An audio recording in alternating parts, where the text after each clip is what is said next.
یہودی چاہتے ہیں کہ اللہ کے نور کو اپنے منہ کی پھونکوں سے بجھا دیں۔ تاریخی اعتبار سے سب سے پہلے چلیے اس ماحول میں جب یہ آیات نازل ہوئی ہیں،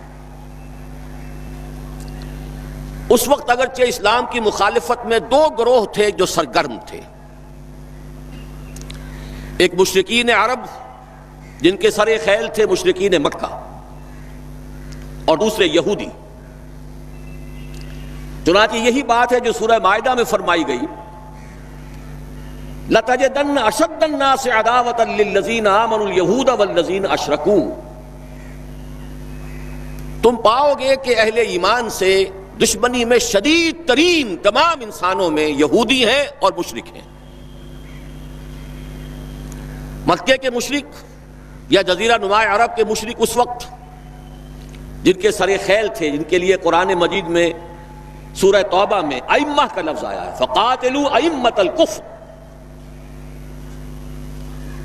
ایک طرف وہ تھے جو شدید مخالف اور دوسری طرف یہودی، لیکن ان دونوں کی مخالفت کے انداز میں فرق تھا۔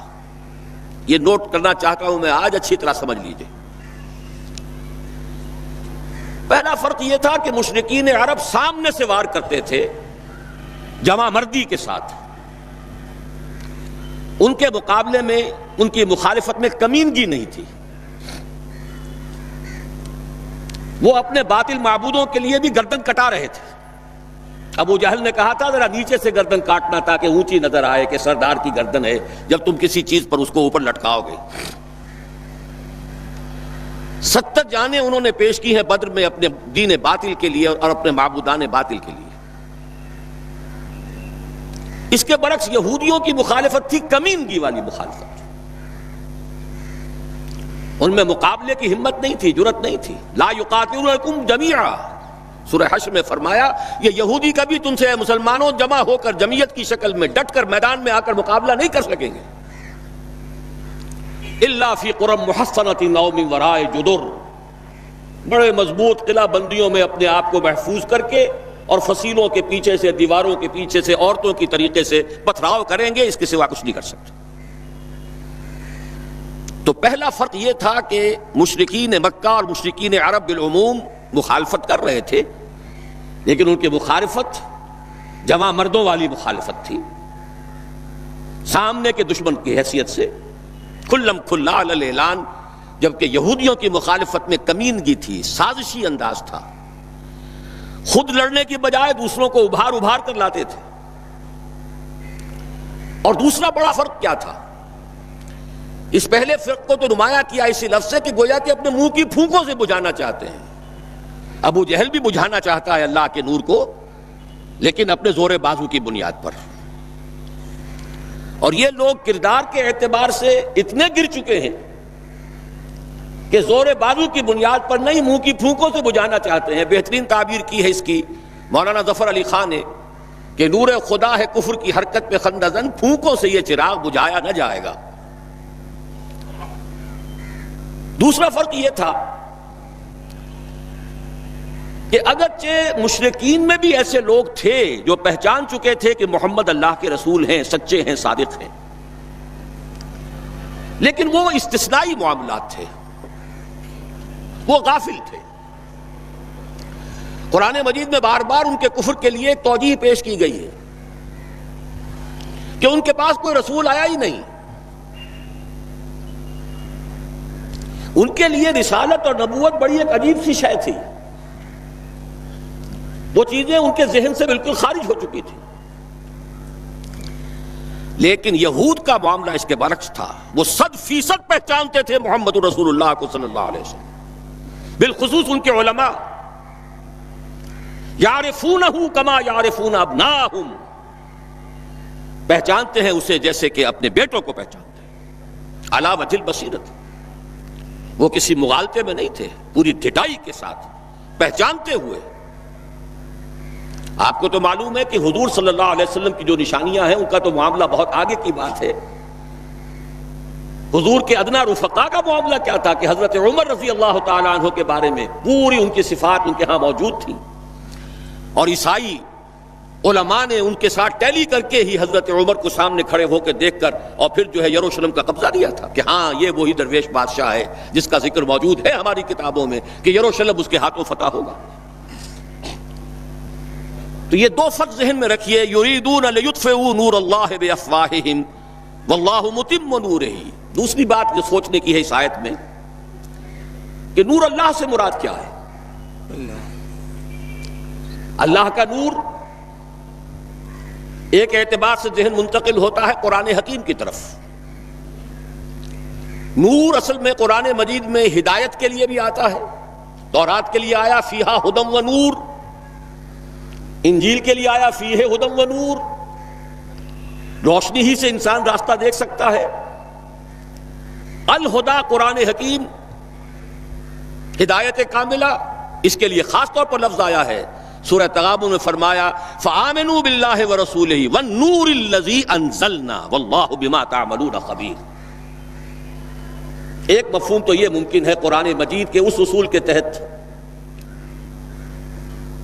کہ القرآن یفسر بعضہ بعضا، ویسے یہ کہ اس کا عام مفہوم اسلام، ہدایت، جس معنی میں چاہے لے لے، لیکن میرا ذہن زیادہ جس چیز کو قبول کر رہا ہے وہ ایک ایسے شخص کی تعبیر ہے جو اگرچہ کوئی معروف عالم دین نہیں تھا، میں نہ عارف نہ مجدد نہ محدث نہ فقیہ، اقبال اپنے بارے میں صاف کہہ رہا ہے، میں نہ عارف نہ مجدد نہ محدث نہ فقیہ، لیکن واقعہ یہ ہے اور آپ کے علم میں ہوگا، میرا موقف یہ ہے اس دور میں قرآن مجید کا نور بصیرت اللہ تعالیٰ نے بڑے وافر پیمانے پر انہیں عطا کیا تھا۔ انہوں نے تعبیر کیا ہے اس نور کو نور توحید سے،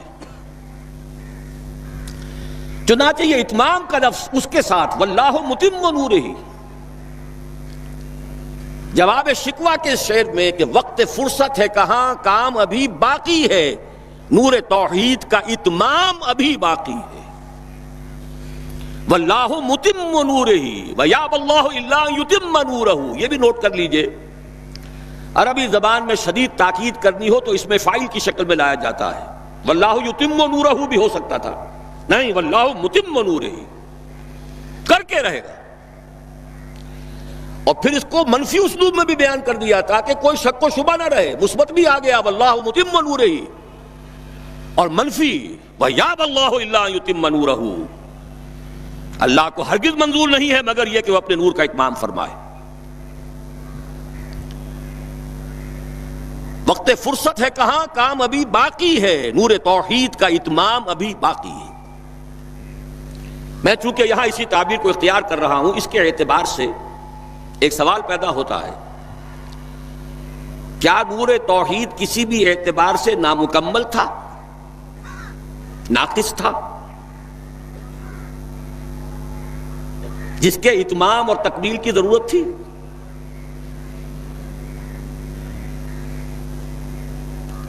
اگر میں اس سوال کا جواب ہاں میں دوں تو آپ سب چونک جائیں گے، لیکن میری وضاحت سن لیجئے۔ جہاں تک عقیدے کا نور ہے، عقیدے کی توحید ہے، اور انفرادی سطح پر اپنے عمل کی توحید ہے، توحید کے دو حصے سمجھ لیجئے۔ ایک توحید ہے عقیدے کی توحید، اللہ کو ایک ماننا، ایک جاننا، اس کی صفات میں، اس کی ذات میں کسی کو اس کا ساتھی، ہمسر، برابر، ہم پلہ، کفر، ند، ضد نہ سمجھنا۔ ایک عمل کی توحید ہے کہ ایک ہی اللہ کے مطیع فرمان ہو جانا، ہما تن، ہما وقت، ہما وجوہ، مخلصین لہ الدین، یہ عملی توحید ہے۔ تو عقیدے کی توحید اور انفرادی سطح پر عمل کی توحید ہر دور میں مکمل رہی، حضرت آدم کی بھی مکمل تھی، حضرت نوح کی بھی مکمل تھی، تمام انبیاء کرام کی مکمل تھی، نہ ان کی عقیدے کی توحید میں کوئی کسر ہو سکتی تھی، نہ انفرادی سطح پر عمل کی توحید۔ لیکن ایک توحید ہے اجتماعی سطح پر عمل کی توحید، پورے نظام زندگی کا اللہ کے حکم کے تابع ہو جانا، یہ ابھی مکمل ہونا تھا، اس کی تکمیل ہونی تھی۔ افراد موحد تھے اپنی زندگیوں میں بھی، اپنے عقیدے میں بھی. نظام جیسا آج آپ غور کیجئے، بڑے بڑے فنے خواہ موحد موجود ہیں ہمارے ہاں، فنے خواہ سمجھتے ہیں اپنے آپ کو کہ معلوم ہوتا ہے شرک ہمارے قریب بھی نہیں آ سکتا. اجتماعی سطح پر ہم سب مشرک ہیں، پوری قوم مشرک ہے، مشرکانہ نظام ہے. جب تک وہ یکون الدین کلہ للہ نہیں ہوتا یہ نظام مشرکانہ ہے، قانون اللہ کا نہیں ہے. آپ کی عدالتوں میں اللہ کے حکم کی کوئی حیثیت نہیں ہے، آپ کی منڈیوں میں اور بازاروں میں اللہ کا حکم نہیں چلتا ہے. معلوم یہ ہوا کہ ایک ہے اجتماعی توحید. کچھ مواقع ضرور آئے ہیں تاریخ انسانی میں جبکہ اجتماعی توحید بھی ہوئی، حکومت قائم ہوئی حضرت داؤد کی اور حضرت سلیمان کی، وہ اجتماعی توحید کی تھی. لیکن ایک بات نوٹ کر لیجئے گا، یہ میرا اصل میں کل کی تقریر کا موضوع ہے. یہ کام تاریخ انسانی میں صرف ایک مرتبہ ہوا ہے کہ ایک فرد واحد اپنی دعوت کا آغاز کرے اور تمام مراحل سے گزار کر اپنی اس دعوت اور تحریک کو اور توحید کامل تک معاشرے کو پہنچا دے. یہ اس سے پہلے کبھی نہیں ہوا. حضرت داؤد کو تو راہ چلتے حکومت مل گئی تھی، جنگ تو ہو رہی تھی حضرت طالوت اور جالوت کی. وہ تو ایک گڈریا اپنا گوپیا لے کر آ گیا ہے وقت پر اتفاقاً، اور اس گوپیے کی جو پتھر تھا وہ جالوت کے آنکھوں کے اس کی زرہ میں جو سوراخ تھا اس میں سے ہو کر اس کے بھیجے میں گزر گیا، مارا گیا، حکومت مل گئی. کیا حضرت داؤد ایک داعی کی حیثیت سے سامنے آئے تھے؟ کیا انہوں نے اپنی کوئی جماعت بنائی تھی؟ کیا ان مراحل سے گزرے تھے؟ قطعاً نہیں. صرف ایک مرتبہ ہوا ہے تاریخ انسانی میں، اور وہ محمد الرسول اللہ صلی اللہ علیہ وسلم. فرد واحد سے بات شروع کر کے یہ جو آتا ہے خطبات جمعہ میں آپ سنتے وحد اللہ، توحید باب تفعیل سے، اور اپنی توحید کو خالص کرو اور خالص کرو اور خالص کرو اور خالص کرو، شرک سے اسے ہر اعتبار سے پاک کر دو. یہ تو پوری زندگی کا لائف لانگ ایفرٹ ہے. آخری امتحان توحید کا جو لیا ہے ابراہیم کے رب نے. دیکھیں اس بوڑھے کے دل میں کہیں اپنے بیٹے کی، اکلوتے بیٹے کی محبت تو ہم سے زیادہ نہیں ہو گئی. کیسے کیسے امتحانات سے گزر چکا وہ بوڑھا، کیسے کیسے امتحانات. لیکن آخری امتحان دعائیں مانگ مانگ کر بیٹا لیا تھا. فلما بلغ معہ السعی، اور جب اب ذرا ہاتھ بٹانے کے قابل ہوا، کہیں اس کی محبت ہماری محبت سے زائد تو نہیں ہو گئی. انی ارا فی المنام انی اذبحک فانظر ماذا تری.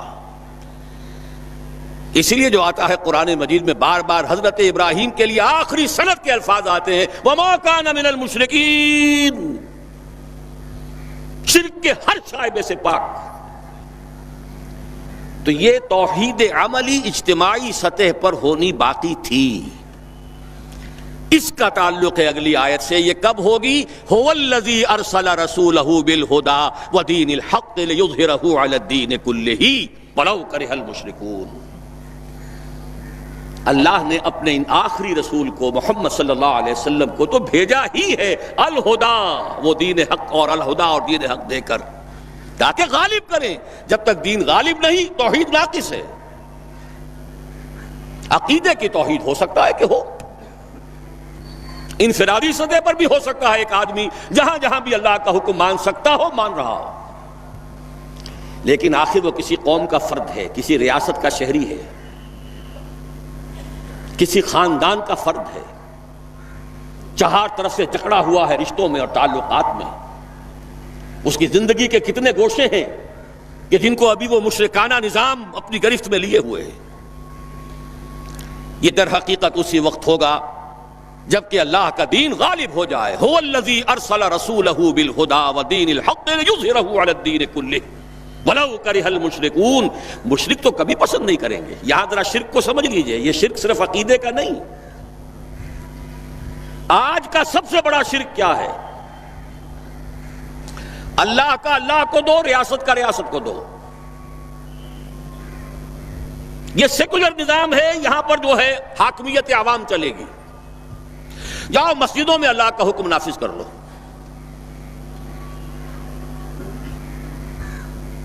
یہ سب سے بڑا شرک، کبھی گوارا نہیں کریں گے. وہ توحید ہو جائے، اللہ ہی کا حکم چلے، سب پر یکساں جاری ہو جائے، سب یکساں اللہ کے حکم کے تابع ہو جائیں.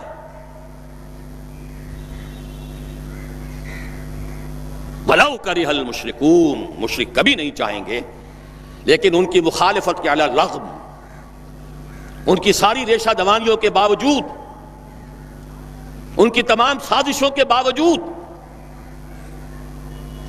اللہ کا دین غالب ہو کر رہے. اب ذرا تاریخی اعتبار سے جائزہ لیجئے. ابھی ہم تھے اس ماحول میں جبکہ ابھی یہ آیات نازل ہو رہی تھی. پہلی بات تو یہ سمجھ میں آ گئی کہ محمد الرسول اللہ صلی اللہ علیہ وسلم کا مقصد بعثت ہے غلبہ دین. یہ نوٹ کرنے کی بات ہے، کسی اور رسول کے لیے اللہ نے قرآن مجید میں یہ الفاظ استعمال نہیں کیے. شاہد سب تھے، مبشر سب تھے، نذیر سب تھے، داعی سب تھے، مبلغ سب تھے، معلم سب تھے، مربی سب تھے، مزکی سب تھے. لیکن یہ کہ هو الذی ارسل رسولہ بالہدی ودین الحق لیظہرہ علی الدین کلہ، صرف محمد کے لیے آئے الفاظ صلی اللہ علیہ وسلم، اور 3 مرتبہ آئے.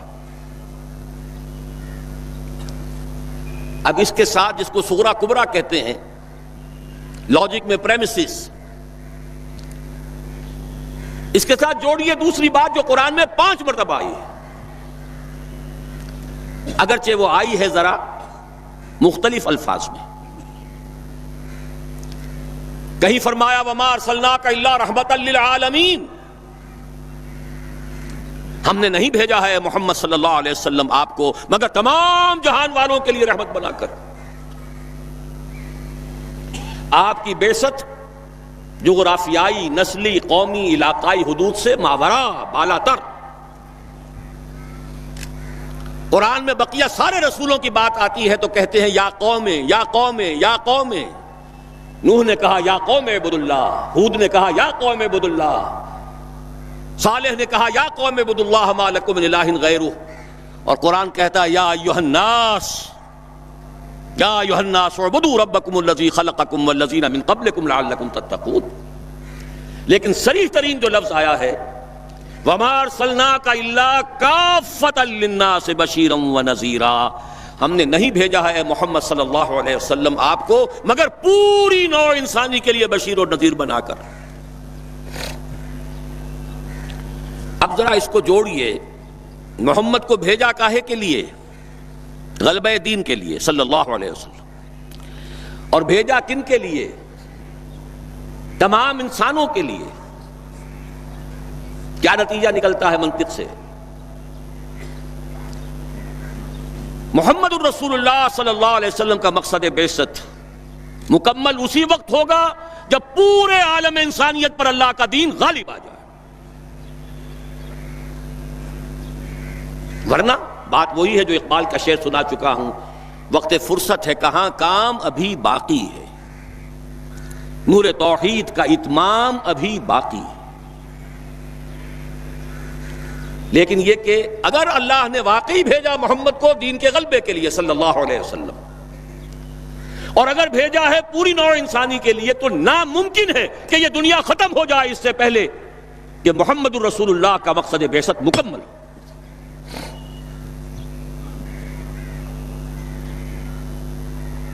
یہی بات ہے کہ جس کی خبر پیشن گوئی کے طور پر قرآن میں تو نصوص ہیں، لیکن ان سے نتیجہ نکالنا پڑے گا. منطق، حضور کو بھیجا پوری نوع انسانی کے لیے اور بھیجا غلبہ دین کے لیے، تو مقصد بعثت کی تکمیل اسی وقت ہوگی جبکہ کل عالم انسانی پر اللہ کا دین غالب آ جائے. اسی کے ساتھ اب ذرا یاد کیجئے سورہ نور کی آیت، جس کو اللہ کے فضل و کرم سے ہم نے کافی عام کیا ہے. ایک ہی بات ہے لیکن ذرا مختلف اسلوب میں آ رہی ہے. وعد اللہ الذین آمنوا منکم وعملوا الصالحات لیستخلفنہم فی الارض. وعد اللہ الذین آمنوا منکم، یہاں منکم پر ذرا زور دیجئے. کن سے خطاب ہو رہا ہے؟ مسلمانوں سے. لیکن ان مسلمانوں کے لیے دو کوالیفیکیشنز، دو پری کنڈیشنز. اے مسلمانوں، اللہ کا وعدہ ہے تم میں سے ان سے جو ایمان اور عمل صالح کا حق ادا کر دے، انکنڈیشنل نہیں ہے. وعد اللہ الذین آمنوا منکم وعملوا الصالحات، ایمان اور عمل صالح کا حق ادا کر دو تو اللہ کا وعدہ ہے. اور وعدہ کتنا مؤکد ہے، نون مشدد کے ساتھ تینوں دفعہ، اور ایک ہی بات کو تین اسلوبوں میں. لَيَسْتَخْلِفَنَّهُمْ فِي الْأَرْضِ، لامن خلافت عطا فرمائے گا انہیں زمین میں. كَمَا اسْتَخْلَفَ الَّذِينَ مِن قَبْلِهِمْ، جیسے کہ خلافت عطا کی تھی ان کو جو ان سے پہلے تھے.